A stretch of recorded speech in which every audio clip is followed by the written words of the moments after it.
Good morning, everyone, and welcome to the JBDC Virtual Biz Zone. My name is Sansia Campbell, and I am your host for this morning. As you would notice, I'm joining you from a different location than I would usually join, but it's okay. We're still going to have a fantastic morning this morning. Now, this morning, we are going to be continuing with our finance series. We're going to be continuing with our finance series, and we are going to be moving the focus to pension planning for the self-employed and entrepreneur. And as you would know, this is a very important area that our entrepreneurs and our self-employed persons need to pay attention to. I think there is a study out that says less than 20% of Jamaicans have a plan in place, a pension plan in place for retirement. And most of the persons who have the plan in place are, I think they said they were government employees. So what we want to do is break that generational curse. We want to ensure that our people going into retirement, they are ready for all of the eventualities that may come.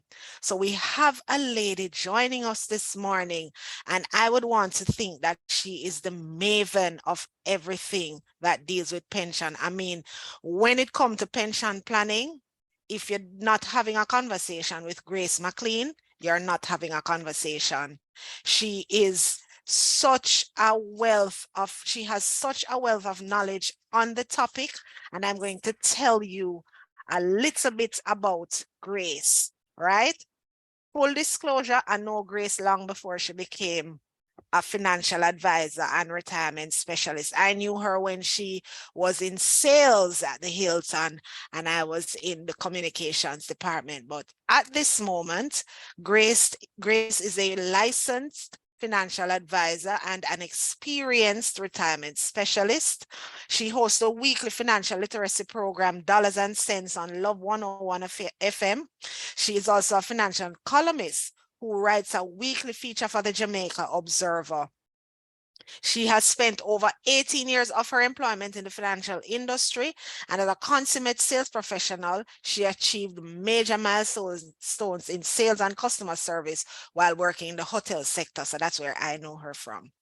As one who believes in philanthropy, Grace is currently the first vice president of the Dint Hill Technical High School Alumni Association and a member of the Rotary Club of Kingston, where she serves on the Public Relations Committee. She is also the host of her own podcast called Living Above Self. She's an avid reader and creative writer whose work has been published in the Flair magazine. She's a past student of CAST, Carimac, and Excelsior Community College, and she's also a member of the New Testament Church of God. Grace is associated, I think, she can confirm this for me, but she's associated with BPM Financial, and she will tell you about that when she begins. A reminder to everyone that our session is being recorded this morning, and it's going to be available on the JBDC's YouTube channel by Friday of this week. So ensure that if you know somebody that is unable to join for any reason at all, let them know that once they subscribe to the JBDC YouTube channel, that's at JBDC Jamaica, they'll be able to access the session. We're also on Facebook and we're on Instagram, and we invite persons to follow us so that you can be updated as to when our sessions are coming up. Or you can easily send us a message with your email address and we will add you to our mailing list. So without further ado, I'm going to hand over to Grace, and she is going to take us through pension planning for the self-employed and entrepreneur. It's over to you, Ms. McLean. I'm going to get started right away. Good morning to everyone who has joined us this morning. And we are talking about retirement planning or pension planning for the self-employed and entrepreneurs. Now, on your screen, you're seeing a scripture, right? That says, wisdom is a shelter, money is a shelter. But the advantage of knowledge is this: wisdom preserves those who have it. And this scripture is very important for us to start pension planning with, because you're all business people, right? Some may be small business, or some persons are freelancers, whatever the nature of your self-employment or entrepreneurship, you're all working with money. And what this scripture is pointing us to is that money provides a shelter, wisdom provides a shelter. But the major difference between wisdom and money is that wisdom will preserve those who have it. So if you have wisdom, wisdom will preserve you. It can help to preserve your business in times of economic turmoils or uncertainty. So it's very important in terms of planning your own personal life. We all need wisdom to manage our money. And so we are saying to you this morning that we are going to share some wise nuggets with you this morning about planning for retirement. So our next slide, we are looking at our quote for the day. It says the best ornament is humility and the richest wealth is wisdom. So you're gonna find me talking about wisdom all the time, because as business people, we need wisdom, right? And I am a business person. The strongest weapon is patience. And you're going to find that in planning for your retirement and putting a pension plan in place, you're going to need patience. And the best security is faith. And as business people, I would figure that, depending on how long you are in business, you would have learned to be patient with yourself, right? In order for your business to grow. And the best security is faith. And you can't start business without having faith in the sustainability of your business. And the best tonic is laughter. So you are going to need, no matter what is happening in the economy or in your business, don't lose your laughter. Very important. Okay, we need to understand inflation. So one of the things we're covering today is understand inflation and how it impacts your life and how to beat inflation. So inflation is a rate at which prices increase in the economy. And during COVID, inflation went up.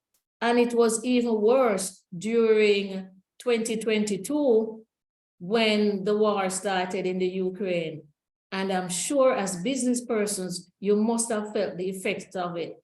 Prices of goods and services have gone up, and that would impact your business, right? And that's inflation, the rate at which prices are increasing in the economy, where you have too much money chasing too few goods.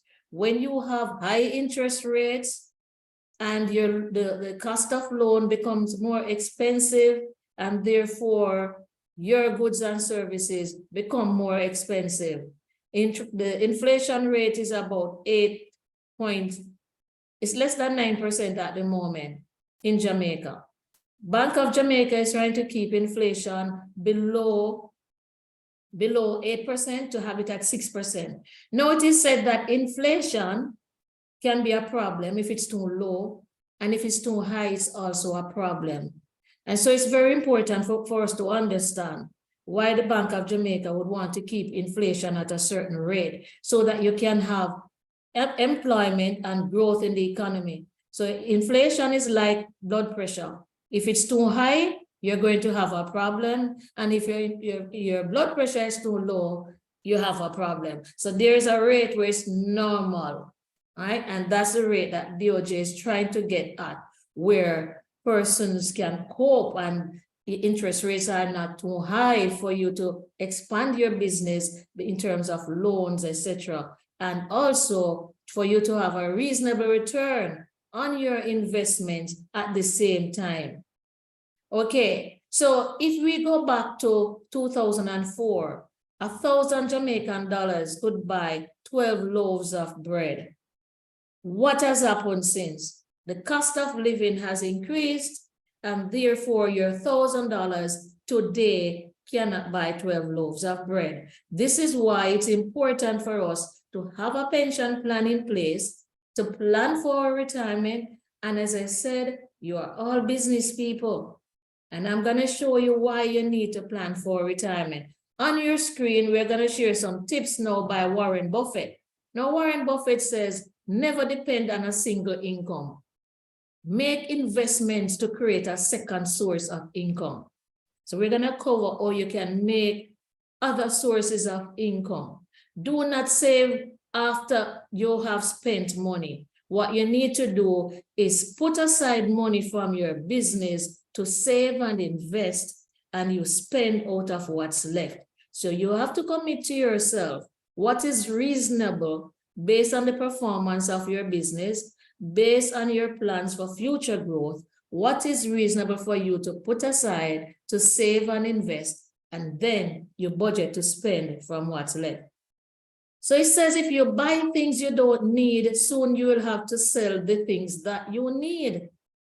So what you find, successful business people, they live below their needs, right? They don't try to, even if they can afford to buy something, they don't spend money because they can afford to. They spend money because they need to. So that's a tip I want to share with you this morning. Your business may be doing well. You may have been doing well with your finances, and you start to spend, and you start to, want to buy the biggest house and the most expensive car, because you're saying, I can afford it. Yes, you can afford it now, but will you be able to afford it 10 years time to maintain it, maintain the home, maintain the vehicle? What if the economy changes and impact your business? How will you survive? You may have to sell the things that you have in order to provide for what you need.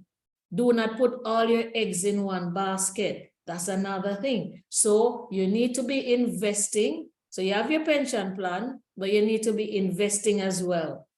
And you can have your monies in different, and not putting your eggs in one basket doesn't mean that, okay, I have money at this bank and that bank, and so I'm covering my risk. It's more than that.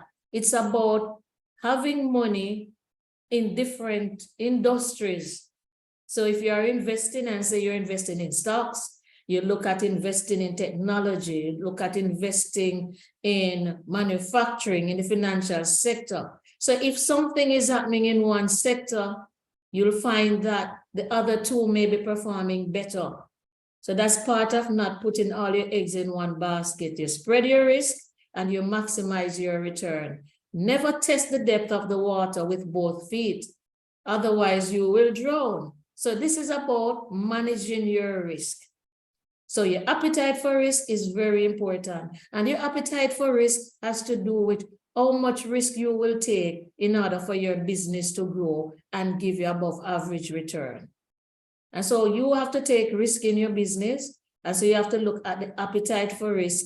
And you have to look at, even when you're saving and investing, what's the risk you are taking, and make sure that the returns will outweigh the risk, right? And then you have to look at your risk tolerance, that during times of uncertainty, like we are facing now in the economy, what do you do? What is your risk tolerance? And your risk tolerance has to do with how much risk can I absorb in the short term in order for the business to survive, right?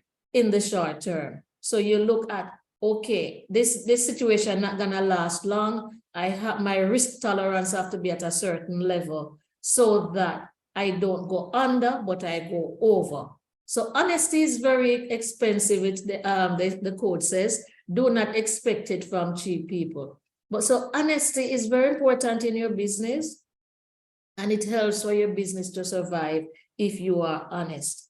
Okay, now on your screen, there are two ways to make money. You work for it and your money work for you. And so we're saying to you this morning, do not rely on just working in your business to make money, right? Put the money that you earn from your business to earn for you. And one way to do that is to have a pension plan.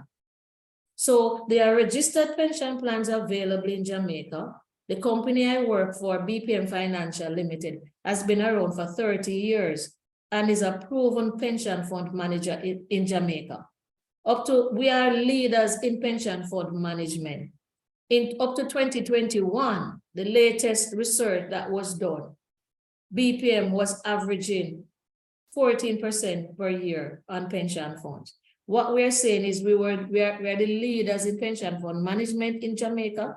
And what we spoke about inflation earlier, when you put your money to work, you need to ensure your money is beating inflation. So you need to look at when you open a pension plan, wherever you open that pension plan, what is the interest rate you're earning? What is the projected interest rate that the financial institution is offering you? Because interest rates are going to change over time, but you look at the average rate of return, you look at the history of the performance of the fund, and you look at what is it that entity is projecting for the future. So for example, at BPM Financial Limited, we are projecting an average return of 8% per year. And every year we review it based on the performance of the fund each year. Because between 2020 and now, there have been negative growth in pension fund in Jamaica twice.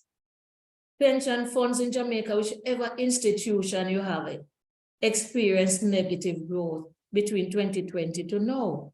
But when you're investing, when you have a pension plan, it's not about 2 years performance. So you don't get caught up with negative growth. Just as though you have your business, and the reason you have your business is not to be in business for 2 years. And research has showed, right, that for you to really see how effective, how successful your business is, you need to be in that business for at least 5 years. And so it's very important when business people come to me to talk to me about pension or investment, and I mention the stock market to them, and they say, boy, I don't want to take any risk. I'm saying the business that you're in, you're taking risk. What you need to do is make sure you take calculated risk. Make sure you understand what you're investing your money in and how it works. So if you're talking to a financial advisor, and that advisor cannot tell you or explain to you how your money, when you give it to them to invest, how will it work for you? How that particular fund works? Then you shouldn't be doing business with that entity, because you need to understand how your money works. Never invest in something that you don't understand, right? Know your money work for you by the interest that you earn on your money. If you have stocks, the dividends that you earn, you can reinvest those dividends, just as in your business where you earn money from your business and you reinvest money in the business. Remember, you buy some assets that are increasing in value. That's how your money works for you. Your business is a way for your money to work for you. We encourage persons to own businesses. Sometimes persons may not have the amount of money, or they may not be in a position to even take a loan to start a business. But you may have a small amount of money and you save it. When it reaches a certain amount of money, you can invest in stocks and bonds. And that way you're able to own assets that are increasing in value. And over time, those assets can grow exponentially so that you can buy properties, you can take over businesses, all these things. So what we're saying to you, put your money to work. Don't let your money fall asleep. Inflation is a silent killer. It is known as the silent thief. So you have your money in a savings account and you figure that, okay, my money is safe, I'm not taking any risk.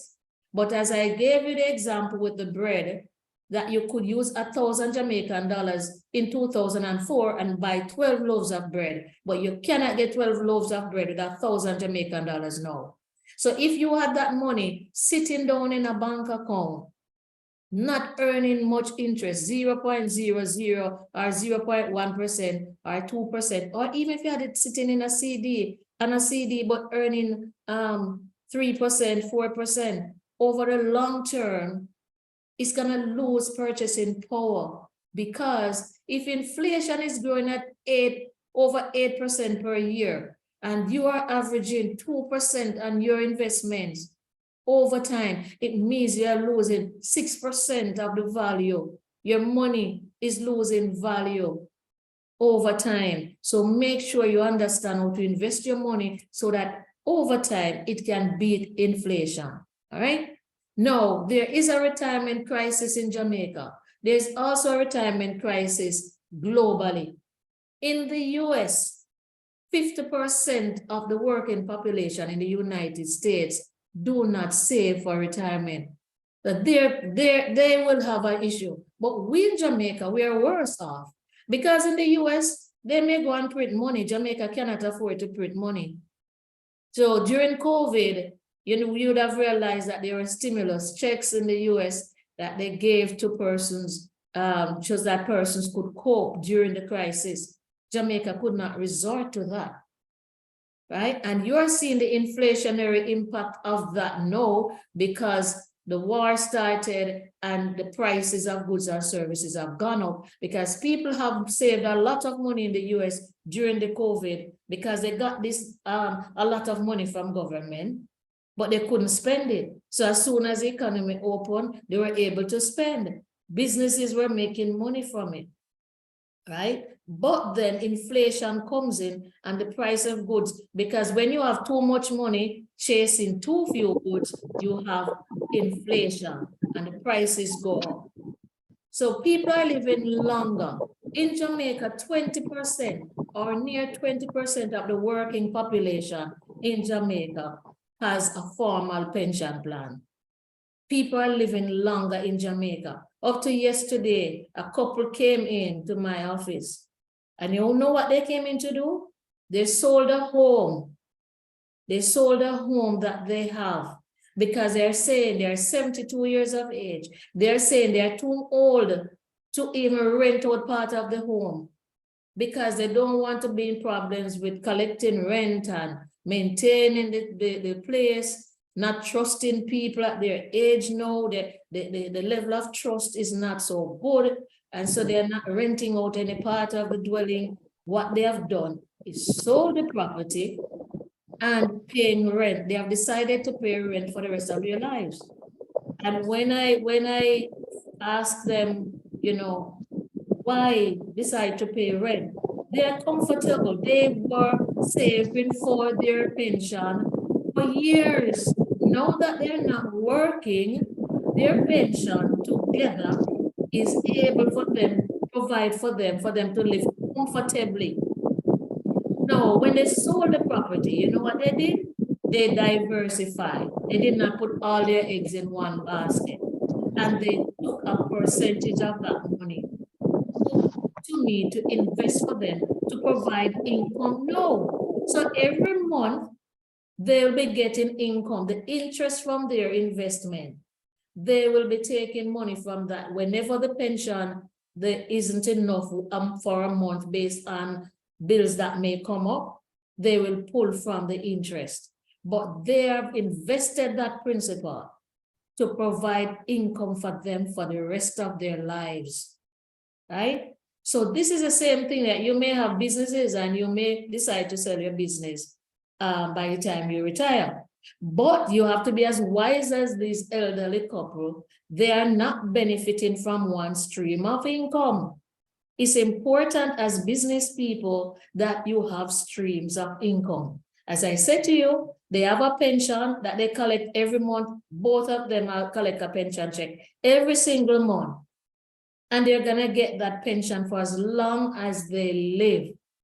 And what they told me is they can comfortably pay their rent. And they don't have to worry about maintenance. They don't have to worry about insurance and property insurance and repairing the roof. None of that, because that's somebody else's responsibility. What they said to me, we are paying somebody else to deal with those problems while we focus on our health and our recreation. That's what they're doing because they put aside money early in life to provide streams of income in retirement. And this is what I'm saying to you this morning, that you too can do that. So even when you look at employees, and some of you may have employees, when you have a group pension providing you may have a company and you decide that, okay, I want a group pension for staff. You too need to be on that pension plan if you decide on a group pension. A group pension is costly to manage and to implement. So what has happened over the years is that a new plan has come about called an approved pension scheme or an approved retirement scheme. And that plan is an individual pension plan. And the employer can decide whether they make contribution to the pension. But the employee, once they take out that individual plan, it's an individual plan, so it belongs to the employee, and the employer can decide whether they want to contribute to the pension. But what they will do is facilitate the staff as a benefit and do the salary deductions for them and pay it over to the pension fund manager. So it is very important that you understand. And the individual pension plan, now, the difference with it is that it is less costly. The employer provides no money up front to pay any cost. There is no fees for the employer to pay. And this is why the individual pension plan has grown so much in Jamaica, and not just in Jamaica, but globally. Because if you're an employer with employees and you decide to introduce a personal pension plan to your employees, as I said before, you can decide to match what they contribute just in the same way as a group pension.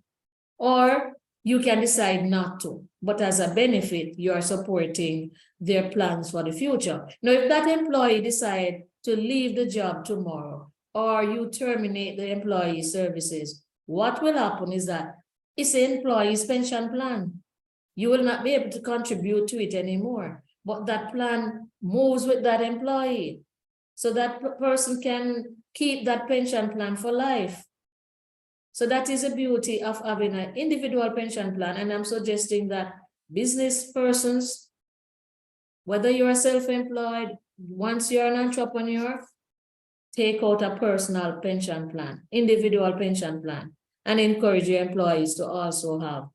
All right, so please people don't realize that their retirement is their own responsibility. So if you have employees, they need to recognize that planning for their retirement is their responsibility, and you are only the facilitator. And for yourself, it's important for you to contribute to a pension plan.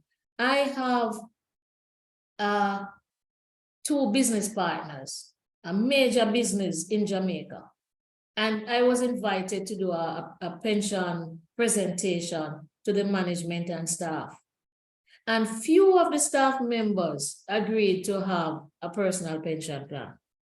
But do you know what? The owners of the company, they took out a pension plan. The owners of the company. Now, these persons are already wealthy. So you would ask, why, if they're already wealthy, they are taking out a pension plan, right? But I'll show you shortly why they are doing that. There are benefits for business people to have a pension plan in place, right? And they're aware of it. And although they're talking to their staff to say, take out a pension plan, the staff is postponing, not realizing that at least $2,000 Jamaican dollars, you can start a pension plan. All right. So a 2019 report by German company Statistical revealed that nearly 39.5% of the working population in Jamaica are self-employed or obtain their earnings strictly from goods and services that they produce. So what we are looking at, nearly 20% of the population, working population, contribute to a pension. Now you can imagine that the working population in Jamaica, 40%, almost 40% of the working population in Jamaica are self-employed people. 40%. No, it is good and it is bad as well. It is good if you are self-employed and if more Jamaicans become self-employed. The negative part of it, though, is how many of this 39.5% how many of them are contributing to a pension plan? Right? It is important to note that Jamaica recorded the highest rate of self-employment in Latin America and the Caribbean. So in the entire Caribbean and Latin America, Jamaica has the most self-employed people. That is very good. But are we saving and investing enough? So this means a significant part of the population is solely responsible for your retirement. So once you become a self-employed person or an entrepreneur, what it is saying is that your responsibility, sole responsibility for your retirement right now. You have no employer to match your retirement savings, right? I work at BPM Financial Limited full-time. Whatever I contribute to my pension, BPM matches that. So what I do, the maximum you can contribute to a pension plan in Jamaica is 20% of your gross salary. So what do I do? If the company is saying I match in the amount that you are going to contribute, I make sure that I maximize my pension savings and contribute 10%, so that BPM contribute 10% too. But if I contribute 5%, BPM is only going to contribute 5%, right? But you are not in that position that I am in. You now have to fund that entire 20% if you want to maximize your pension. And this is why I'm saying you have to create streams of income. Make sure that you are investing. Make sure that your money is working for you. Being your own boss means that you're in control of your financial destiny. Therefore, it's important to make retirement planning a priority. Okay, now we're looking at starting early, small amounts. If you are new to entrepreneurship and you just started your business, right? And you may, you start making a little profit, put aside a little towards a pension plan. Small amounts, once you start early, will reap great rewards for you down the road. And it set the stage for peace of mind and financial freedom. So what we're saying is it is not easy to own a business and save for retirement. That is a fact. And in order for you to do that, to own a business and also start saving for retirement, you have to be a visionary. You have to be disciplined, right? You have to have the vision. What type of retirement you want to have? What is the retirement lifestyle you want to have? How much money do you want to have in retirement? You have to start thinking about that from early, not when you're near to retirement. So you must keep the goal in mind of what you want to achieve. And a pension or financial advisor can help you. At BPM, I'm the retirement specialist here. What I'm saying is, we can help you to design your retirement plan. Your retirement plan must be measurable. The goals must be realistic. Right? Very important. Now let us look at obstacles to pension planning. Businesses are not making sufficient, businesses that are not making, may not be making sufficient profit to save for retirement. That's an obstacle. So if you are in business and you are not making enough profit, then you may struggle in terms of having enough savings for retirement, right? To put aside for retirement. Some entrepreneurs and self-employed reinvest all their life savings in the business.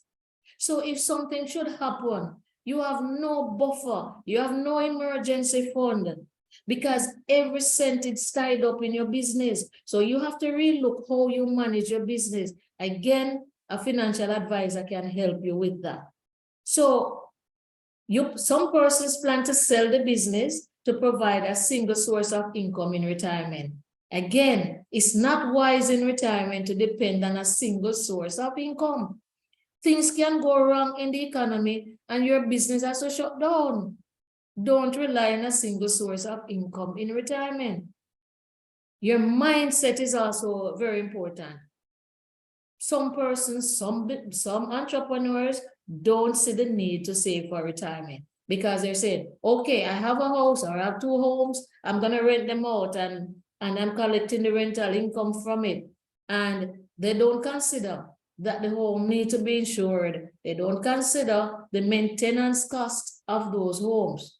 Last year, one of my clients who was 82 years of age, she called me to say she needed $2.5 million to repair her roof at age 82. Age 82, the contractor told her to repair the roof is $2.5 million. But guess what? She was wise.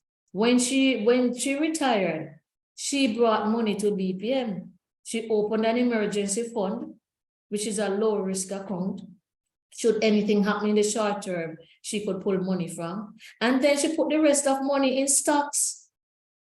So BPM has a managed fund that's made up of stocks from different industries and different companies, financial sector, and in the US as well as locally. And that's the account she put her money in. Now, in a crisis, when the stock market was declining, that lady was able to pull $2.5 million. And she started out with 1.5 million in 2008 in the equity account. It grew to over $9 million. She never added a cent to it. And what I'm explaining to you is how, while you're building your business, how you can use income from it to create streams of income for you. She did not give us that money until she retired. When she collected her lump sum from her pension, she brought it to us. And we were able to advise her not to put everything in stocks. So she had a fixed account and she had an equity account. And between 2020 and 2022, that equity account declined from $9 million to $7 million. And at that time, she needed to repair her roof. Now, what that lady said to me was, she said, Miss McLean, this $7 million, I did not put it in this account. I only brought 1.5 million to BPM in 2008.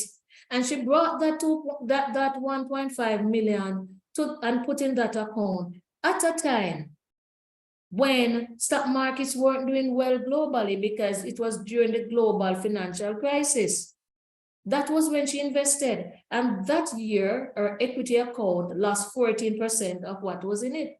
It declined by 14%, but she knew that that was her long-term account. So that 15 years down the road, 10 years down the road, if she needs to change her roof, that's where the money is gonna come from. She knew that her pension is gonna lose value over time, so she needs to supplement it, right? So she invested part of the pension funds. This is why I'm saying to you as business people, you need to have a pension plan because even at retirement, the law says you can get 25% of what is in your pension account as a lump sum tax-free. And that's what she did. She collected the lump sum and invested it, and the rest she collects as a monthly pension for life. She told me that the equity account at BPM in 2017, she pulled $1.3 million because her husband needed to do a surgery and she didn't have the money. And it's that equity account she pulled it from. So she wasn't one of those who are lamenting that stock market is not doing well and whatever. She understood long-term investing. And as I've spoken to business people who come to me and worrying about the stock market, I normally ask, how long have you been in business? Some will say to me, 10 years, 8 years. I said, out of those 10 years, how many years have you made losses? And they will tell me 2 years or 3 years. I said the same thing in the stock market. But have you quit your business? No. Is your business making money for you now? Yes. And this is the same thing. This is why we say to you, invest in things that will increase value. You having your own business is a good thing because you're investing in a business that the value over time will increase. All right. And as I said, the other obstacle to pension planning, some persons don't see the reason to plan for retirement. Another obstacle, some persons save and invested too little. And when a crisis happens, especially in their family, there's not enough money because again, Sometimes the monies are tied up in the house. It's tied up in properties. It's tied up in the business. You have to have a cash flow that in case anything happens, you have money to turn to. So it's very important. Don't underestimate your longevity. Women, especially, because women are living longer than men. You may spend up to 30 years in retirement. When you retire, you may not be the owner of your business anymore. And even if you hand over your business to family members, depending on the succession plan you had in place, they may run your business to the ground, right? So it's very important that you understand why you need to have streams of income. Another thing is that is an obstacle is that persons don't realize that you should have a withdrawal rate for your pension upon retirement. And you can decide on it before you even reach retirement, which means if you have a pension plan, or if you have investments, you work out what percentage of your investment you're going to draw down on every year. Now, there's a rule called the 4% rule, which says you should withdraw at least 4% of your investment when you're in retirement every year.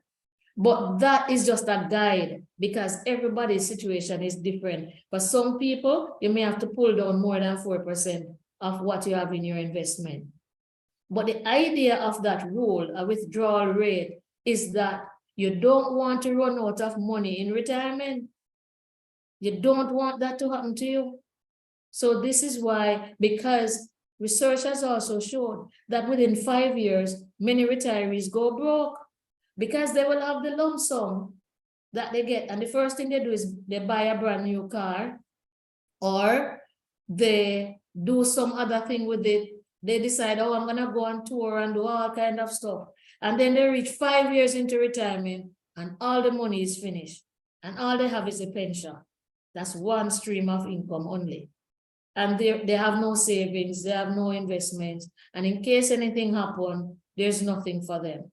Again, we say don't ignore inflation. And you need a professional financial advisor, especially one who understands how to plan for retirement and will help you to design a pension plan that suits your need. Because the pension plan for you is going to be different for another business person, right? Because our assets are all different. And what I'm saying is we can't be house rich and cash poor. So if you tie up all of your money in real estate and you have no cash in the bank or no investments, no liquid investments, you have no stocks that you can sell, right? In case something happens and you need some money. You have no money on CDs, etc. Then what you're going to find is if you have a major financial emergency, you may have to contemplate selling the very house that you want. They spend so much money on. And it's not easy to sell a home. It can take 6 months, a year to sell property. So this is why you don't tie up all your money in real estate. You have to diversify. Have money in real estate. Have money in stocks. Have money in bonds or CDs. Right? Very important. Now, let us look at the planning solutions and benefits. So there are tax benefits for you to have if you are self-employed or you're an entrepreneur. But many self-employed persons fail to take advantage of the tax benefit of having a pension plan. So I go back to those 2 business partners, who, as again I said, are prominent business people in Jamaica, business persons in Jamaica, right? They own a very big business in Jamaica, but they have taken out a pension plan. And what they're doing, they recognize that if they have a pension and contributing to it, they're gonna get reduction in their taxes from government. There's a tax benefit. When you file your taxes, you are showing that you are contributing to a pension plan. Then you're gonna pay less tax. It's important as self-employed people that you understand that you are giving up some tax benefits when you don't have a pension plan. The pension contribution and returns are invested tax-free. So when you have a pension plan and you open that pension account, and that money that you send, whether it's from your business or if you take a salary from the business and you send that to the pension provider, that money is invested tax-free for as long as you're alive until when you retire. When you retire, the income tax threshold is applicable at that point, but your money is growing and compounding without any taxes coming out of it. As self-employed people and entrepreneurs, you have to make use of this, of getting these tax benefits, having your money invested. When you invest your money in other investments, whether it's in bonds or CDs, a tax is applicable to it. It's going to be taxed, right? But when you invest in a pension account, based on the pension law of Jamaica, the money is invested tax-free. No taxes is taken from your money. So your money is able to grow and grow exponentially. Automate your pension contributions. That's what I recommend. So if you're sending your pension over to the pension provider, it's good to have a salary deduction system in place that every month you don't miss a month.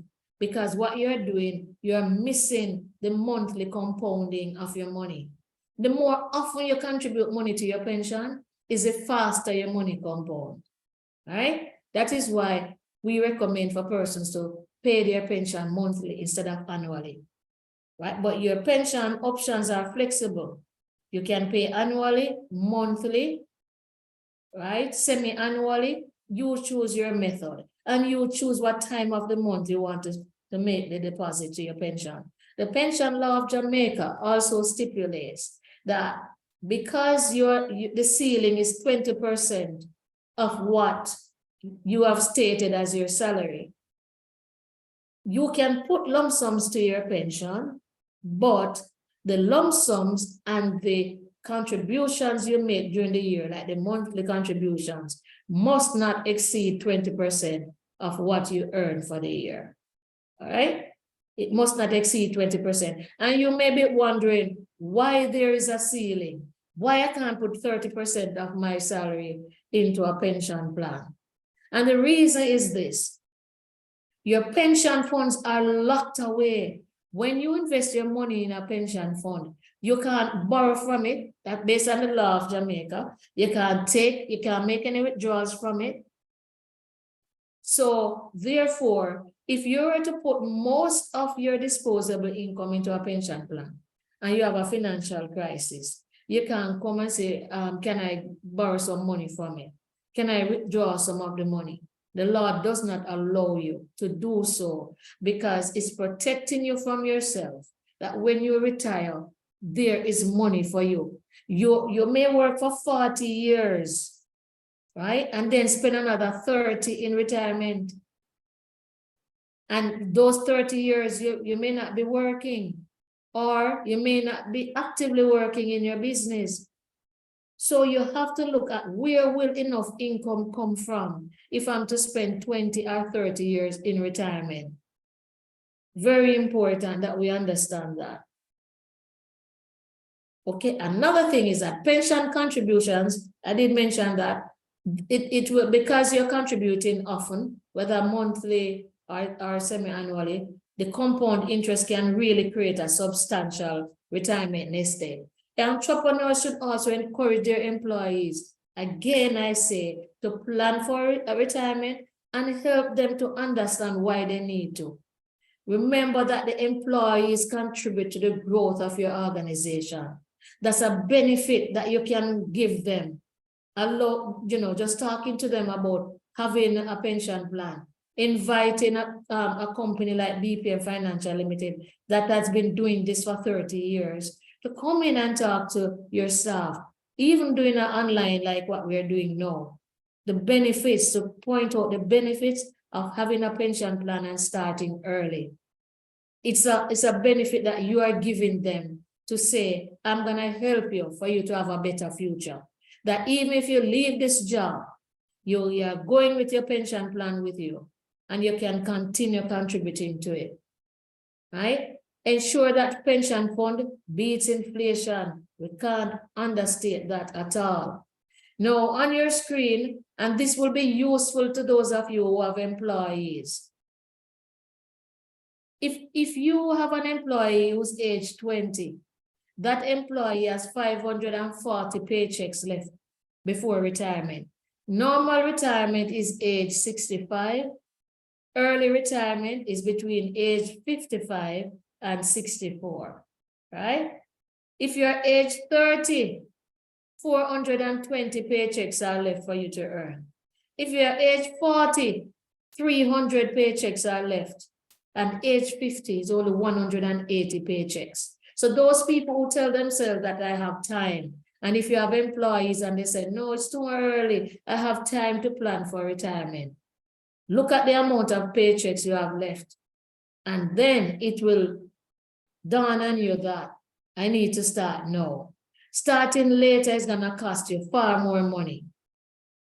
All right, now look on your screen. I'm showing you right now what a retiree was able to do at BPM. In 2012, she invested $14.5 million at BPM because she's now in retirement. She wants to make sure that the money she has earned over the years can make more money for her now in retirement. In 2013, this monies were invested in stocks. By 2013, her account declined by 19%. So you would see that she had a temporary loss of over $2.5 million because the stock market declined in 2013 and then she lost 19%. What we say to clients, losses in the stock market are temporary because really and truly you should have any long-term investment in stocks. You shouldn't be investing in stocks unless you have a long-term goal for using that money of 10 years or longer. If you have a shorter term goal where you want to invest in stocks, but you may need to pull money within 5 to 10 years, then at BPM, we have an account called the Balance Fund, where half the money goes in stocks and half goes into bonds. So the bonds are low risk. You get your principal is always fixed and you earn interest all the time on it. And the equity portion is in stocks. And what it does is reduce your losses from stocks when stocks decline. And when the stock market increases, what it does is recover the losses and multiply your gains. And this is what is happening in this example. And what you're seeing on your screen, this is a real client and the real performance of her account. At BPM Financial Limited, BPM ensures that there is transparency. We don't make up figures. We show the client. We don't show them that they're not going to have losses. If you invest in stocks, you will. But negatives multiply. Just as how you were taught in school that when you multiply minus by minus, you get a plus. The same thing happens in stocks. Those losses multiply and become gains. So if you look at it, by 2015, this client has recovered all the money she lost in 2013. It took her 4 years, but by this time, her 14 million is now $25 million. And by 2018, she had $69 million in her account. How much did she start with? 14.5. Did she have any loss? Yes, she did. She lost 19% in 2013. But being patient is what I point out. When you invest in stocks, be patient. Don't be caught up with a negative performance. And boy, how long it will wait to come back. Don't put any money in this account unless you need it 10 years down the road. What we do is look at the other accounts. You have the low risk accounts and monies that you need 1 to 5 years. There's an account for that. Just as that 82-year-old did. She didn't put all her money in stocks. The same thing we're recommending to you. All right. Let us look at another example. This was a pensioner. And he invested in that account where I say half the money was in stocks and half in bonds. He invested 3.7 million. And for 7 years, he did not touch that money. He was living off his pension. He did not need to touch this money. But then by 2011, he had a financial crisis. Where did he take the money from in that financial crisis? He came to BPM and took 2.7 million from his account. And you look at it, he did not withdraw money every year, only if he needed to. He relied on his other savings, his emergency monies that he has, and his pension funds. Again, this is why we say have streams of income. Plan to have streams of income so that in retirement, when your pension is not enough, when you have an emergency, could be a surgery, right? It could be as an 82-year-old, I need to change the roof. Where are you gonna pull this huge amount from? So between 2011 and 2018, he withdrew $4.7 million. And look what was left in his account. By the end of 2019, he had $13 million left in his account. He had already withdrawn every cent that he invested at BPM, but has $13 million left. This is why we say to you, your money, when you invest in these accounts at BPM, your money multiply faster the next 5 years than the first 5. This is why these accounts are called long-term accounts. Because when you panic and jump out because of a loss, what you're doing is selling your shares at low prices. Right? You have to do like this pensioner, 11 years before you touch the money. When a real crisis hit him, that's when he pulled money. And that's why his money was able to multiply like that. That even when during COVID, his account would have declined by 6%. Yes, he's in a balanced fund. And last year it declined again by the same amount. What we're saying to you is, he's able to absorb any losses that comes. And this is it. You have your own businesses. You will have losses in your business. And you may need money from somewhere to pay your staff until the economy turns around, or until you put in some strategy to boost your business. Last year, I did a presentation with an association, a group of business people. And one of them called me afterwards and she said to me, Ms. McLean, the type of business I am in, based on COVID and the war, my business is affected and I'm making losses. Can you tell me what I could invest my money in? She said when she did her business analysis and look at her financial statements, she needs another $200,000 every month in the business for her business to break even. And she said, what can I put some money in now to give me $200,000 every month so that I can put that $200,000 in the business? But when I looked at what she had, she didn't have much money. Again, as I said, because she was not investing the returns from her business, or she had some of her money in low risk account for years and years. So when a real crisis happening in the economy, she can't do like this pensioner and pull 2.7 million to pump in her business. She couldn't do like the 82-year-old whose roof need to be changed and need 2.5 million. And no, she could contact BPM and pull that 2.5, right? She couldn't do that. You know what she had to do? She had to sell the business. She had to sell the business. And so what we're saying to you, these are real issues, right, that you have to consider in planning for retirement. Now let us look at the benefits of managing money. When you're able to manage your money, you have less stress, you're able to achieve your goals, greater control of your money, you're able to understand where your money goes, you ensure that you do not spend more than you make. How do you spend more than you make? When your business is not producing enough income, generating enough profits for you to pay your staff or for you to have enough income from it, and you decide to use the credit card that you have, and you max out the credit card. So what you're spending from your credit card, you're spending more than you're earning.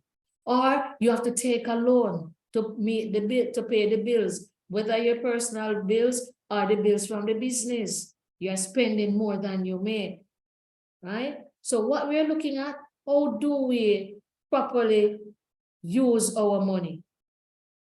Okay. So on your screen now, we're looking at money managers. What kind of money manager are you? What kind of money manager are you? Are you a planner? Right? Are you a person who said, okay, I will wait. I don't make plans. I just, whatever thing happens, it happens. Right? Or are you a person who, as you save, you pull the money from it, so you don't save enough? Right? Are you a denier? You deny the importance of money. So you deny the importance of making a budget, sorry. So you decide, I don't need to make a budget. I know what I'm doing. So it means that you're a denier. You deny that you have things under control. The struggler now is struggling to keep their heads above financial waters. Or are you impulsive? You seek immediate gratification. You said, spend today and tomorrow will take care of itself. What type of money manager are you? So what we are doing today is to share some tips as to how we all can be better money managers. Pay yourself like how you pay a bill. With the bills coming from your business, bills are coming also from your family, your household. Consistency is key. Every month, put aside some money to save or invest. It doesn't matter how small. Sometimes your bills may be more, right? Your bills may take up about 60% or more of your income. But what we're saying is put aside a little every month into a savings account, an investment account. If you have to start at savings, then when it builds up, you start investing from it. And we are recommending that have an emergency fund. Your emergency fund should have 3 to 6 times your monthly expenses. And you can have an emergency fund for your business and have one for your personal income that you get from the business as well. And you use time to your advantage.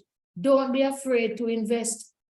A retiree came to me last year as well to invest part of her pension with at BPM. And she said to me, Miss McLean, I decided to leave my job early, because it became too stressful. And I said to her, are you sure you're doing the right thing? Because the longer you allow your money to compound, your pension, if you give it another 5 years, can grow by another 75%. Because the compounding effect becomes more rapid nearer to retirement if you started out early. And she said to me, Miss McLean, if I stay on the job one more year, I'm going to get sick. So I decided to take my money, carry the lump sum and give it to invest and live off my pension. Right? And she said, one of the things that she said that I'll never forget.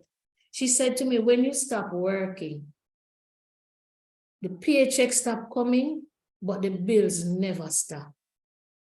So because the bills will not stop in retirement, she decided she need to invest her money in the equity account at BPM. So that 10 years time, when she's sure her pension is going to buy less than it's buying now, she wants to make sure that at that time, she has more money and she's beating inflation. Because as she said, the bills will never stop coming. And so I want you to remember that bills will never stop. So this is why you should not pull your money and not invest. You need to invest because your money should not stop working. When you retire, but your money should never retire, right? So let us look on your screen now. We're looking at compound interest. Compound interest can work against you and it can work for you. When you have a pension fund, compound interest is working for you to create wealth quickly, right? Compound interest is when you invest your money and every month, the interest you earned last month, you earn interest on top of that interest plus interest on the principal. So this is how your money will compound because it's getting bigger and bigger every time. It works against you when you have a credit card debt or if you have a bad loan or you miss your loan payments the interest start compounding, and so you run into a problem and you can run into debt, or your debt becomes unmanageable. Let us look at risk versus return. Risk is a possibility that you may have a loss on your investment. This is why you have to have some appetite for risk. And the appetite for risk is saying, I need to take some risk in order to have above average return. So that above average profit that I'm going to make will make up for the risk that I took. Like the example that I showed you, where the person took the risk to invest in stocks. In the first year, losing 19%, but within 4 years, our account grew by 78%. So the point I'm making is, you need to take some level of risk, just as how you do that in your business. Return is a profit that you make on your investment, and the higher the risk, the greater is the potential for return. Low risk typically means that you're gonna get low returns on your money. And I point this out again because I have an elderly client who came to me last year, and she said to me, Miss McLean, I'm 81 years of age and I have some money to invest. And I was listening to a presentation that you have, and I hear you saying that at any age you can invest in stocks. You are the only financial advisor I hear say they can invest in stocks in old age.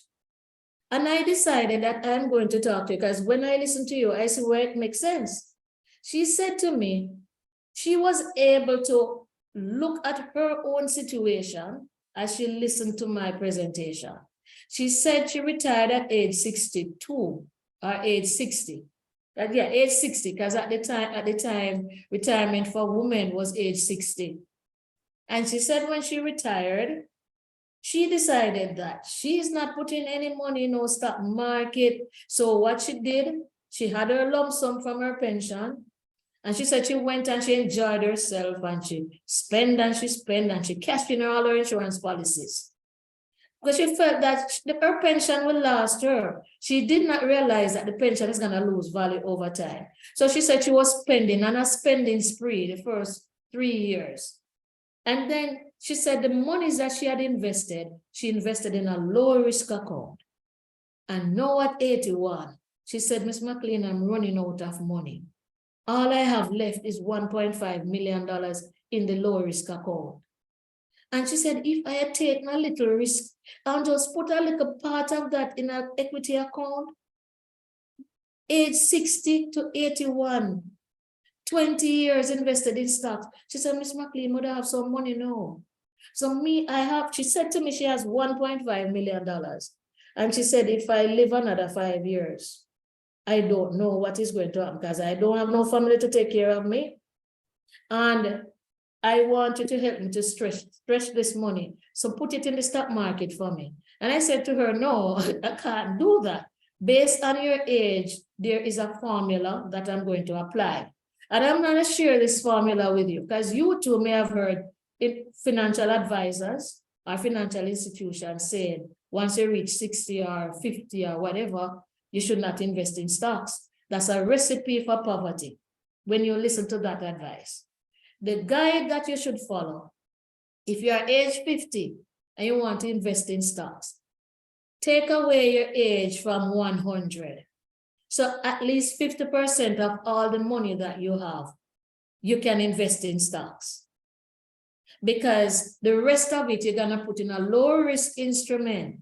So any crisis that comes up in the first 10 years, you have money in that low risk account. The high risk account is stocks, because as I showed you in the example, in that first 5 years, you may have losses. And if you have an emergency, you're gonna have a problem, because if you pull money at that time, you're making your situation worse by selling your shares cheap and selling shares when you're losing money, right? So what I did, I took her age, the 81-year-old client, I took her age of 81 from 100. It means that only 29% of her money, of that 1.5 million, should be invested in stocks.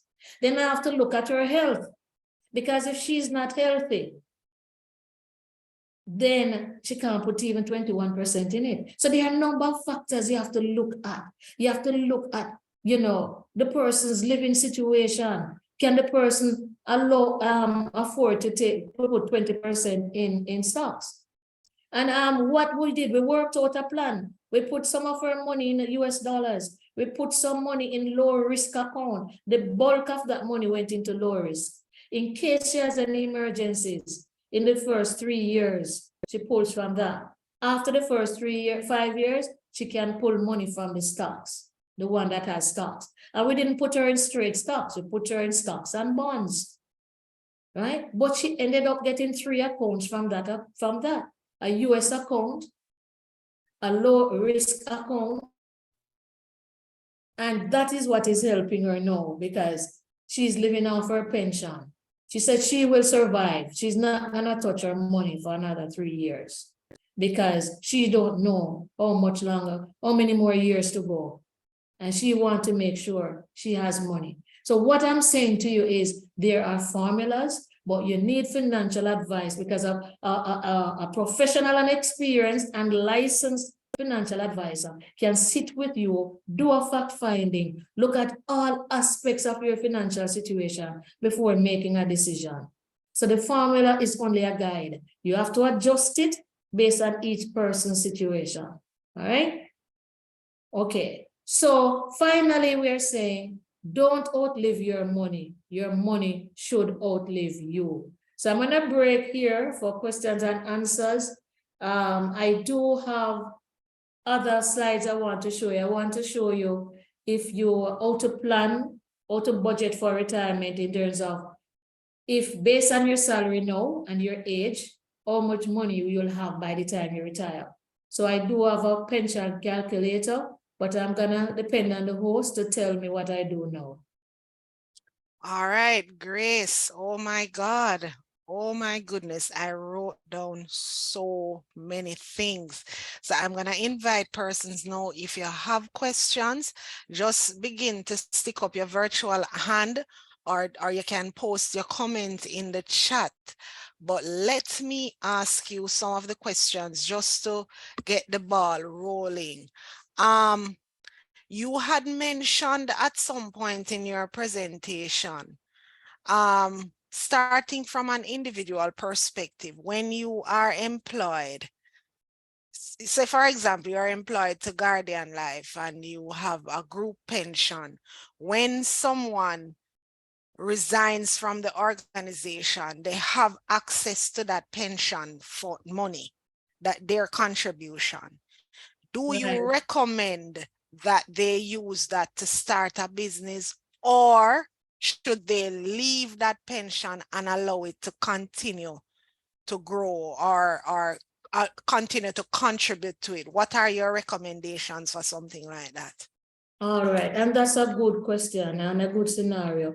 Well, what we will do, as I said, what I do a fact finding. You look at if the person if that person is not going to work again and decided that, oh, I'm gonna go into my own business, is the person gonna get a grant to start the business? Is the person gonna get a loan to start the business? What's the nature of the business? How long will it take for that business to make a profit, right? You can look at, the ideal thing though, is you should not spend your pension fund. You can, if it's a business, you're actually putting it to work, but the business can fail. Right. So you have to look, a proper assessment of each person's situation has to be done to see whether the person can take a loan to start the business and have their monies invested. And you don't need to necessarily leave your money, your contribution with the company that you're at. You assess the situation again because you can transfer your contribution to a personal pension and you continue to contribute to it. Right? So you can do that. If you're vested with the company, you may want to choose to leave the money with the company. Or in some instances, you can take your contribution and leave the company's contribution, right? and leave a company's contribution, and then when you retire, you get it. Right. And still contribute to a new pension. So you can leave the company's contribution with them, so it continue compounding till retirement, and you can take your contribution and start a pension, transfer it to a Right. personal pension, or Right. you can take it as a lump sum and you can invest it whether in a business, or you can invest it in stocks, bonds, but invest it though in assets, in things that will increase in value. Right. Okay? Right. So Great. each person's decision will be different based on the risk they are taking and based on the goals that they have. So you have to assess, it's not one, it is not a one size fit all. You have to assess each person's plans, their goals, their age. So you have to look at several factors, their age, their financial goals, their appetite for risk. All of those are important in making the decision. Okay. All right. Based on the statistics that you mentioned earlier, with less than 20% of the population having a pension plan, what are your recommendations right now? If you were to give us 3 or 5 steps, what do you recommend persons do right now today to get enrolled in a pension plan? Okay, so I would suggest they contact BPM Financial Limited. That's the first thing. Another thing is, the first step probably is go to the BPM Financial website, learn about the company. It's good to do your research in terms of finding out, especially now, the financial climate of uncertainty and all that has been happening in the financial sector. Do your own research, do your due diligence. So I would invite you to go to the BPM website, bpmfinancial.com. Look at the investment products, the services that we offer.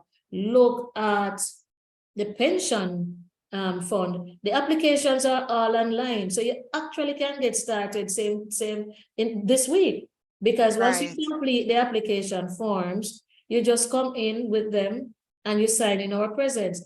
If it is you can't come in, because we have 2 offices, one in Kingston and one in Montego Bay, say you can't come in, a justice of the peace can witness your signature, and then you send the documents in, and all the requirements are online, your ID, your TRN, proof of address, and that's all you need to get started.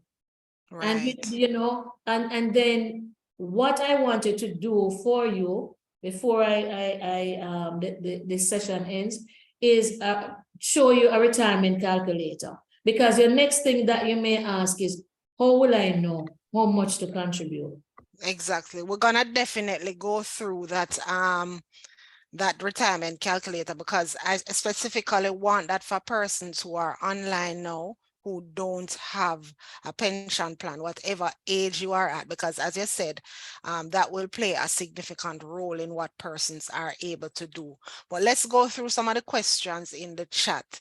Marshall is asking, is it better to invest in a high-risk account for the long term? Yes, if it's long term, it's best to invest in a high risk account like stocks. You know, you have long-term bonds that can be high risk, but the returns are not going to be as good as stocks. So you have to be careful. If it's stocks, yes, it's best to invest in it for long term. And I'm suggesting and recommending view long term as 10 years or longer. View long term as 10 years or longer. Now, if it is that you have an emergency after 5 years and you have nowhere else to pull money, you have access to it so you can pull it.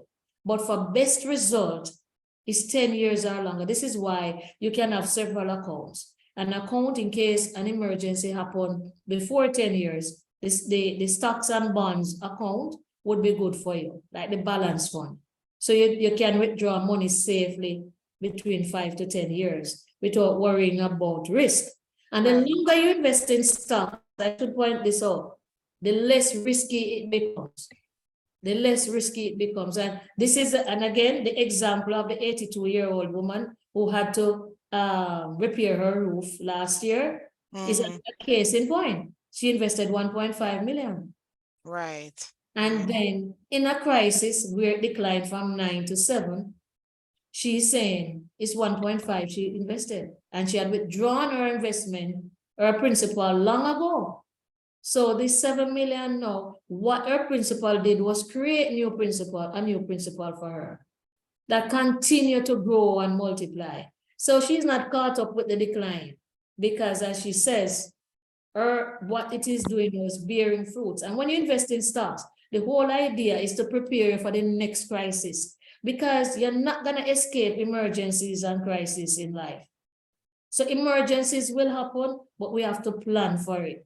What normally happen with us, because it happened to me because you didn't know better, you feel, we didn't plan for emergencies.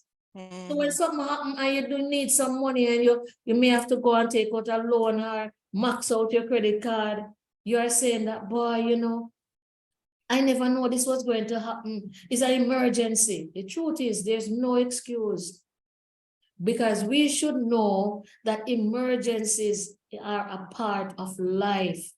Yeah, they're going to happen. We just don't know when. So you have to plan for it. That's why you don't put all your money in stocks or all your money in low risk.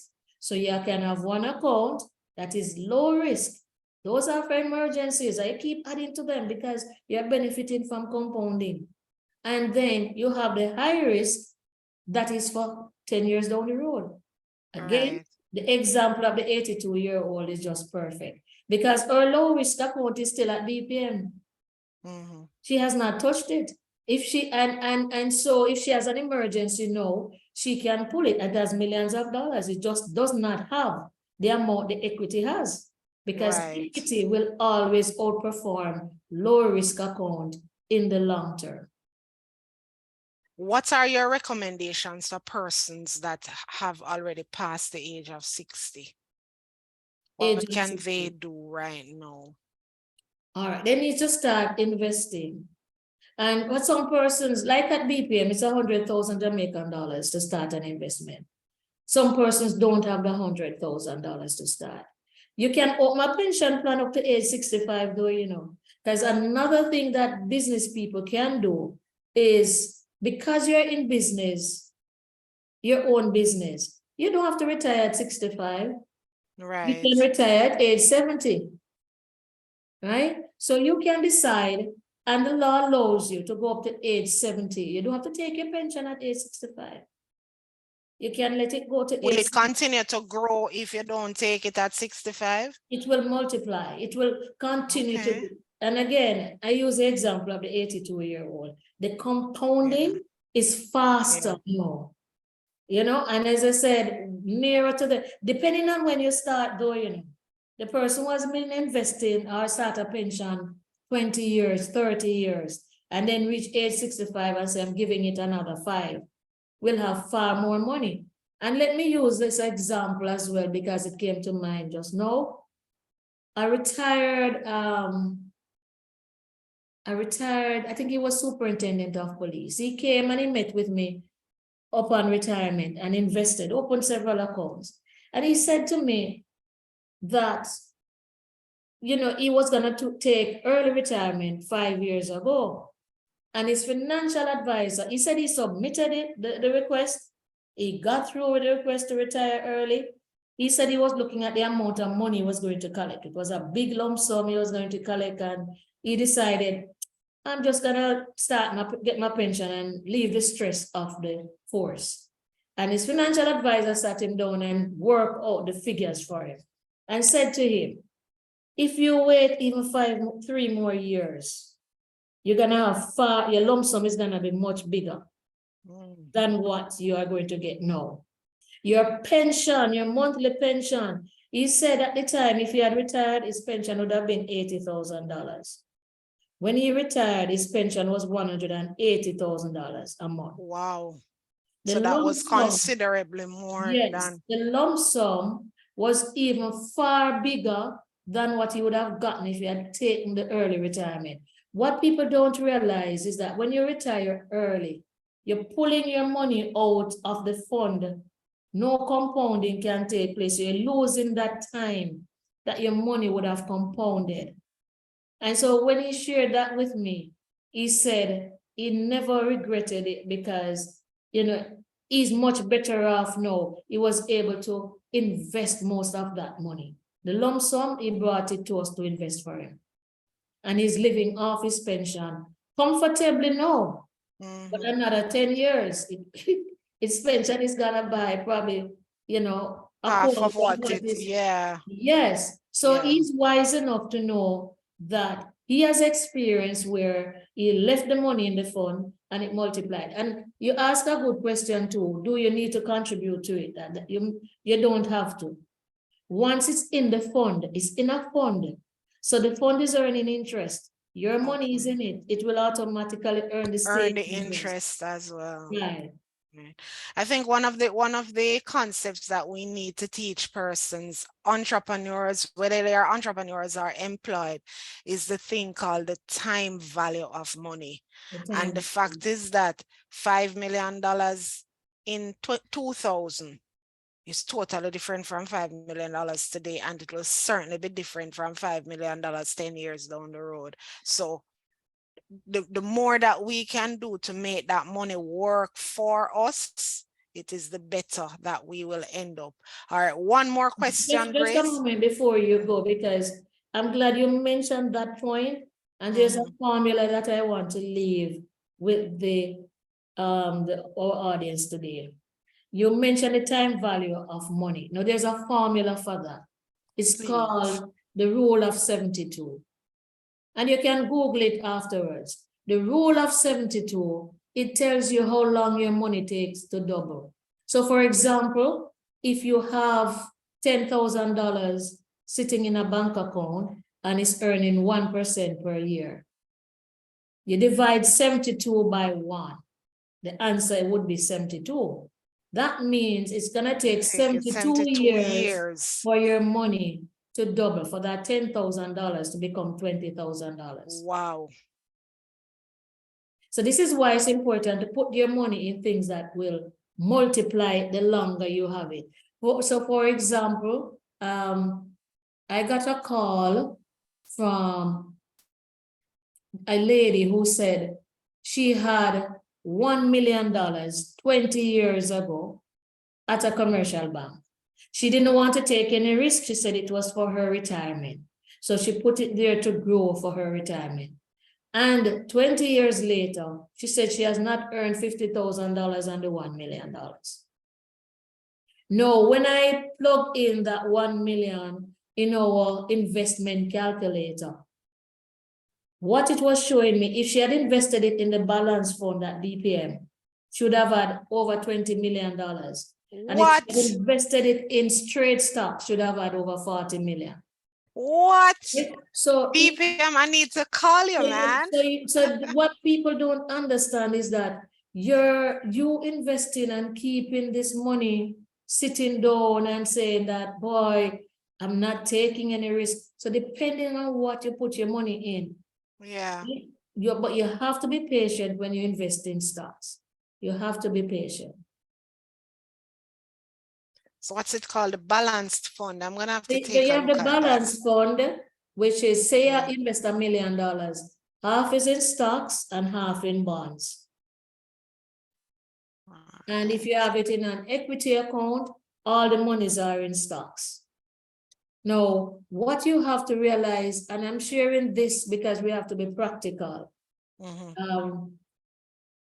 A generation ago, or 40 years ago, it was easier to create wealth. It's harder now.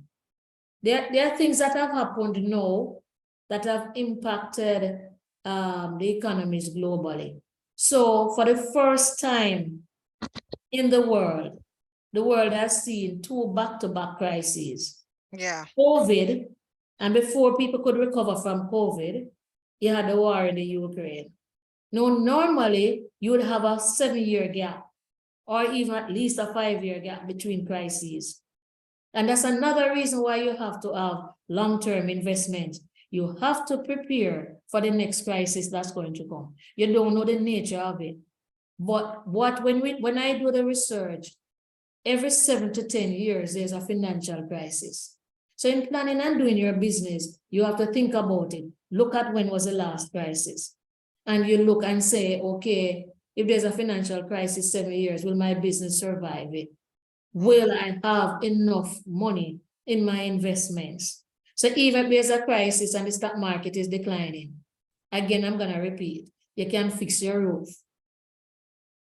And you wouldn't have to worry that, oh my money gone from 9 million to 7 million, because you remember that is 1 million you had invested and you had probably taken it already, right? So you are investing that the next crisis, you don't have to stress, you don't have to be pulling out your hair, you know, you don't have to be worrying about your money because you understand how your money works.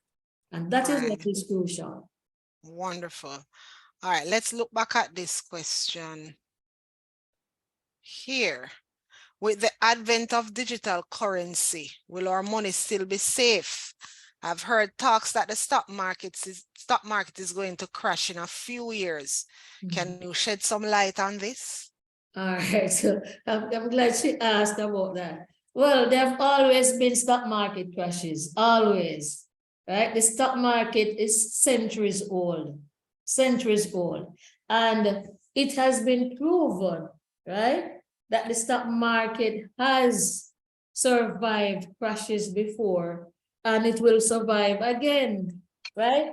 If you remember, 2008 was the last major crisis that happened, right? Before we had the crisis in, before we had the 2020 COVID, when COVID came, right? So it is very important that we recognize, and that's why I'm saying you have to do your research to realize that the stock market is resilient. What you do is give your money time, and I go back to the point I was making earlier. Why it's harder now to create wealth is because the landscape has changed. You're recovering from 2 back-to-back crises, so it's take a longer time for markets to recover, and so it requires more patience. Right. But the stats has showed that even during a downturn in the economy, the stock market can do well. Even when you have a stock, and the stock market tends to recover even during the financial crisis. This is why you don't sit down and worry about financial crises. You don't know when they're going to come. You prepare for them. So it goes back to being prepared. Right? That's where it goes back to. Because you're saying, okay, the stock market may crash 3 years' time. What's the impact on your business? You're a business person. What's the implication for your business? Are you now considering that I need to get out of business from now because the stock market may crash and may have implications for the economy, and therefore I may be out of business? And I use like NCB as an example. NCB shares plummeted from during 2019. If you buy one NCB share, one NCB share, it would cost you over $240 for one. And NCB shares declined to below $80 per share in over that between 2020 and now. And what I'm saying is that NCB shares out of all the financial institutions was the highest before COVID. And since COVID, it had a downturn. Do you see NCB closing their doors and say, boy, recession soon come and stock market will go crash, so let us close down? No. And what about the persons who will buy NCB shares? I bought NCB shares in the 90s for $1. This is why I talk about long-term investment. I bought it for $1. I still have some of these shares today. So even if NCB shares drop to $50 for one, I am still profitable. It's still a win. Exactly. Still winning. Still winning. Yes, and my only regret concerning those shares was that I sold most of the shares because I wasn't taught, even though I was working at the bank at the time, right? We weren't taught as employees about investing and long-term investing. We know about saving. So we kept saving our money. We understand that if you buy shares in the bank, we become a part owner of the bank. So as young employees, we are thinking, okay, we buy shares in the bank, I'm a part owner. Let's Then own we the bank. started trading. And we thought that trading was investing. No, the difference between trading and investing is trading is you're investing in stocks to make short-term money. So like when we had the IPOs a couple of years ago, right, just before COVID, we had several, you had Wisynco, you had the highway, a lot of persons were trading. They weren't investing for long term. So what they're doing is, okay, they buy the IPO now, the shares for $1, and by the time it reach $100, they sell it and they make some money and they keep doing that. That's what I used to do until I recognized that I was doing things the wrong way. When I look at what's happening in terms of the shares at NCB, I am not going to sell NCB shares that I have. I need to acquire more because there's a sale. The fact that the share price has fallen, it means I can now buy a lot of those shares, which if BPM invest in NCB as well. Scotiabank, when you invest in our equity account at BPM, it has all the major financial institutions are in there, right? So BPM, what we do, we look at the entities that are resilient and profitable. They may be going through some stuff now, but they are going to bounce back. So when you look at saying, if the stock market is going to crash, you could be saying that if NCB share drops so low, that means things bad at NCB. That's what you could be saying. But NCB is rebuilding, right? They are strategizing that when the crises are over, they come out on top. And when their share prices rebound, right, the investors, the shareholders will be making lots of money. So those of us who have NCB shares from the 90s, not gonna sell them now. Okay. And even if we were to sell them, as again, I would be still profitable. All right, great. Thank you so much for that response, Grace. So many things to unpack from what you said a while ago, but we're running, our time is running down. So I wanted to go through that pension calculator for us because I think it's very important for the persons that are online. In the meantime, though, they are asking for your contact information. Okay. So, right, I want you to just post that in the chat so that they will have that information. All right. From you. All right, go ahead with the pension calculator. Okay, is everybody seeing this? I'm not Yeah, sure. we're seeing it. All right, great. So what it has here, I'm gonna do two things. Somebody who's age 50 has 15 years to retirement. So normal retirement is age 65. So if you're age 50, you have 15 years to retirement. Okay. Let us look now. This is not the one I want to use. They have different calculators. This is the one I want to share. Okay. So you're age 50, you have 15 years to retirement. If say your salary is, you're earning $3 million a year from your business as salary, right?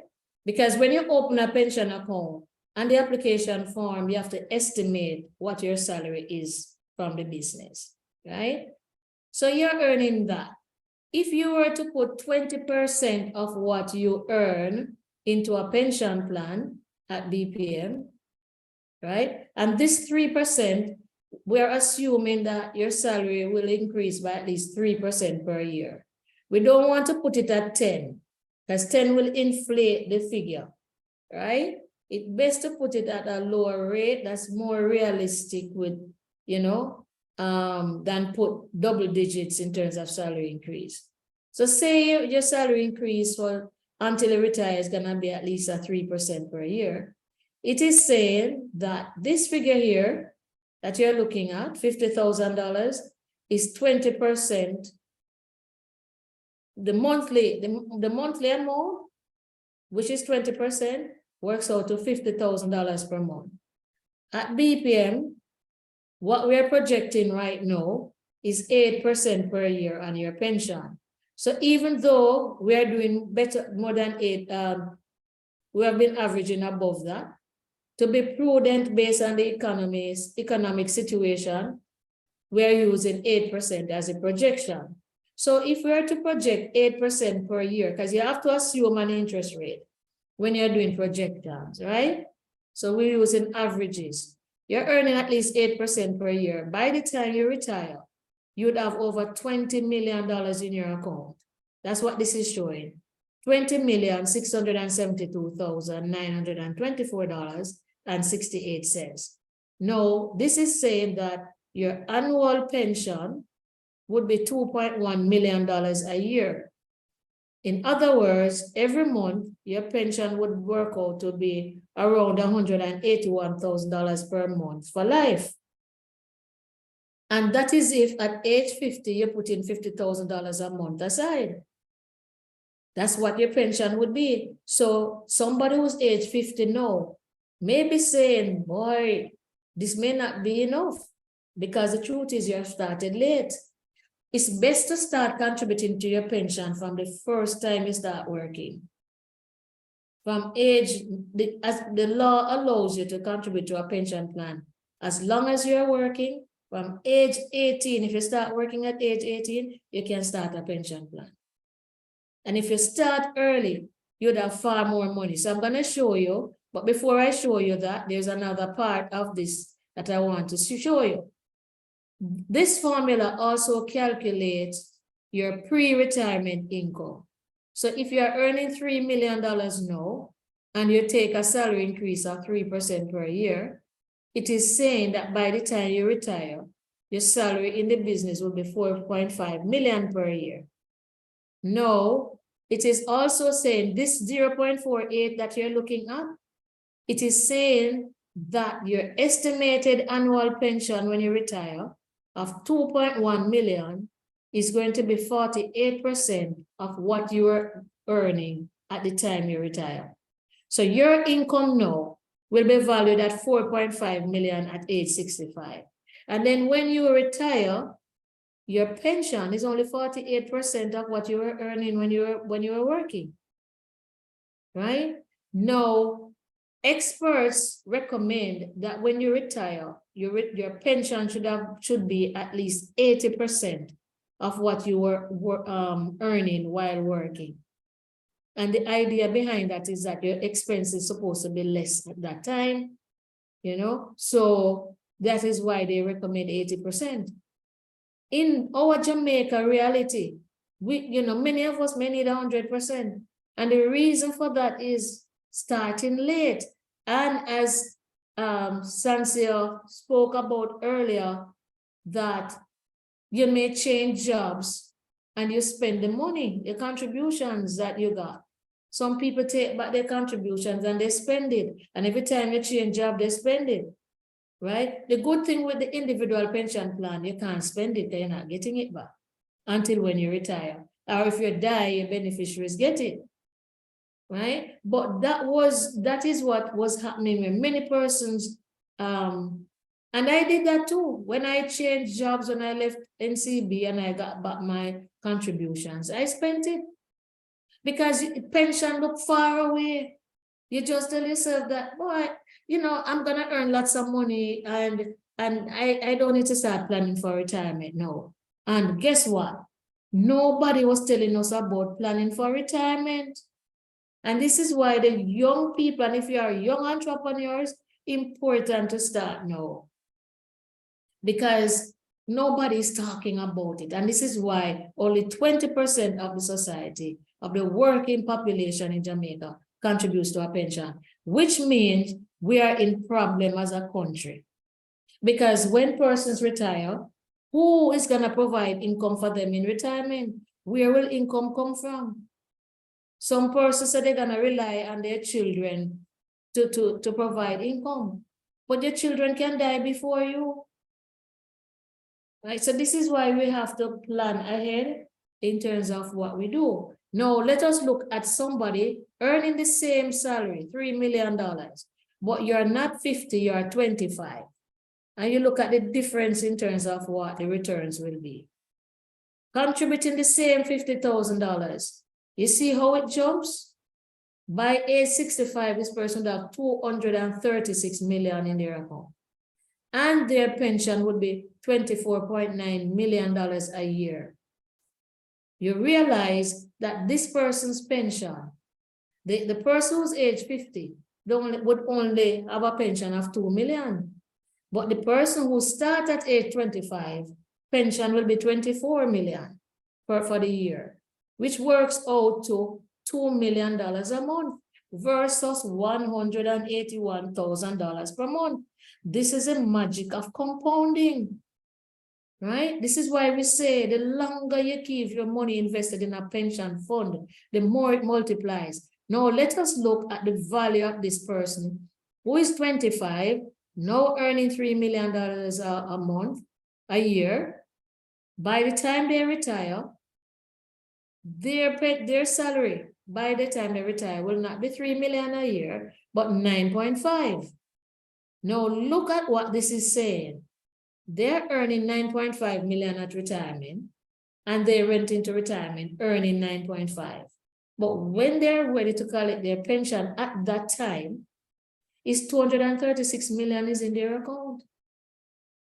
And their income is 24 million. So what this is saying is, this person who started earlier is in a much better position because their annual pension is more than 2 times what they were working when they retired. So do you see the difference why if you open a pension account, you need to start earlier? And if you start late, you need to be investing to supplement your pension in retirement. So you can't just rely on your pension, not your pension, the business income. Because as was mentioned by the person about the stock market crash, the stock market normally have a crash based on what's happening in the economy, right? You have these crashes, which mean that businesses are affected.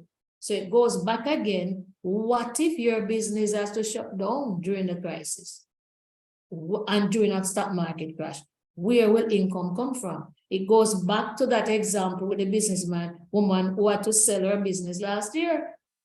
Because in a crisis, the business was not making enough income because of the war and because of COVID. So you as business persons, you have to look at these things and realize that your pension is working for you in many ways. You have your money invested, not taxed at all. And when you retire, the threshold is applied at that point. But the thing about it is your money has multiplied so much, you won't worry about the income tax that's coming out. And then again, you can take 25% tax-free. So this person can take 25% of this 24 million and go and invest it. They can start a business, another business if they want to create income for them. And also, and then the income from the business they invested. So they are creating streams of income. And Stancy, I want to point out as well that research shows that persons who live comfortably in retirement or who become wealthy in retirement, they have streams of income. They don't rely on their business alone. They don't rely on a pension account alone. They have streams of income. But what the research shows is that those who live comfortably in retirement, majority of them has a pension plan. So one of the stream of income is a pension plan for them, right? So that pension plan, even though it may be losing value, it's paying you every month, just as if you were working. It's giving you a salary every month. I have clients who are in retirement, and you know what they're doing? They're sending their pensions to BPM. There's a businesswoman who is my client now. She just became my client last month. And she came with her daughter. And when she came and met with me, she has a business. Her daughter is working in the business with her. She's now collecting her NIS. That's the mother. The mother is collecting her NIS. She's also collecting a pension because although she's a businesswoman, she has been contributing to a pension plan for years. So the monies from the pension income, she don't plan to spend it because she's gonna continue to keep her business because the daughter and herself are still in business. She doesn't have to work as hard because the daughter is in the business. So what she's doing is investing the pension fund. So all the monies that she's getting now for pension, she has opened an investment account at BPM and sending that monthly pension to it every month. That's what she has set up now. And what she plans to do is live off the business income. But in case anything happens to the business, she has money at BPM to help the business. And her daughter also has an interesting story because her daughter shared with me that she has already created an education fund for her children. And she has millions of dollars in it. And I was saying to her, you mean you have started an education plan? She said, no, it is well resourced. I have an education plan for my children. I asked her how many children she has. She said she don't have in her head. That's what she told me. She said she'll be getting married soon. But from she went into business with her mother, she started planning about her future. So she started investing. What she's doing now is moving that investment to BPM to earn higher returns on the education plan. She said when she's married and has her children, education should not be an issue for her to plan for because she has really already taken care of it. All she's going to do now, transfer the money to BPM and let it stay there and compound. And she can focus on her retirement planning and focus on other needs that she has. And this is a kind of thinking. It's good when you can find a young person who is thinking ahead. And this is why I recommend that from you start working, start plan for your retirement. Very good advice, Grace. Thank you so much for sharing that. We are coming down to the end of the session. Someone else just posted in the chat asking about NIS, if it's considered a pension. Okay, Because thank I you. know that it does a payout, right? Yes. Right. So Okay, so just respond to that for me, please. thank you, Sansia. So NIS has a pension benefit. Yes. And that pension benefit is $13,600 per month. So it can't carry you anywhere. It's not sufficient. It's not sufficient at all. I have clients, when they get that NIS money, they just send it to their investment. So every month, the NIS money goes to their investment account at BPM because they can't do anything else but reinvest it. That's what they're doing. They're reinvesting it. And so the pension account is what they use now to provide income for them, and they invest the NIS money. So what the NIS does is just give you a stipend, so that you can pay a bill. Right. Mm-hmm. All right, great. Thank you so much, Grace. This has been truly an informative but also very practical session that you have shared with us this morning. We might just have to bring you back for a part 2 because I don't know that you went into all of what you needed to go into. There's a But whole lot, yes. I can imagine. And the other thing, Grace, is that the persons that joined us this morning, 28 persons joined us this morning, and they all stayed. They are here Wow. and they have been active in the chat, sharing information. When they talked about the rule of 72, someone went on the internet, found it, posted it in the chat.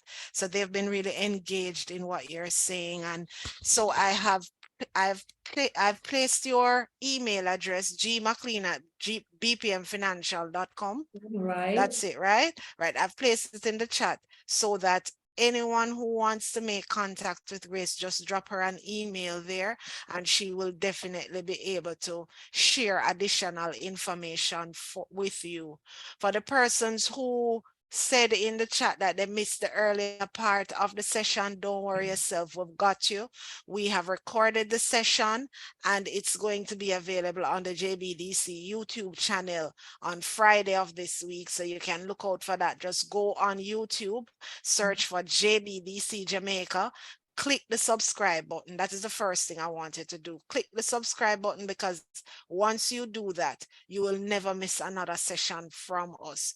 We also want to remind you to follow us on all our social media pages: Facebook, Instagram, Twitter, LinkedIn. We're on them all. And in addition to that, we have our brand new website, www.jbdc.net, where you can become a client of the JBDC. Reminder as well that our offices are island wide. You can contact us right here at Camp Road. 928-5161 goes up to 5, and we will direct you to any location. We are in Manchester, St. James, Westmoreland, Ocho Rios, St. Thomas. So we've got all the strategic locations covered, and you can visit us at any of our offices. Send us an email at info@jbdc.net. Once again, Grace, thank you for sharing with us this morning. And don't be surprised if I call you for a part 2, because this was indeed a very, very informative session. Thank you very much for having me, and it's my pleasure. And I must say, I am very passionate about retirement planning. So persons who know me know that I'm very passionate. That's an area I'm very passionate about. One of the things I want to push the retirement education, because we need to get the numbers up in terms of the persons who have a pension account. We have to do that in order to grow the country, to grow the economy. Exactly. Thank you again, Grace. And And for thank you. everyone, have a wonderful rest of the day. Bye. Bye, everybody. My WhatsApp number, you can call me straight. The number is there. And what I'm going to do, we're going to send a flyer to Sansia with my information and further information, so that you can keep. And what we can do for you at BPM, if we get your email addresses, we'll send out more financial information to you. We do have a retirement newsletter and an investment newsletter. So whether or not you're a client, we'll send information, because we believe in financial literacy. And what you can do to share the PowerPoint with us, and we'll share it with the audience. Okay. So the persons that attended this morning, will definitely share it with them. All right. Thank you. All right. Thank you too. You're most welcome. Bye. Bye. Bye, everybody.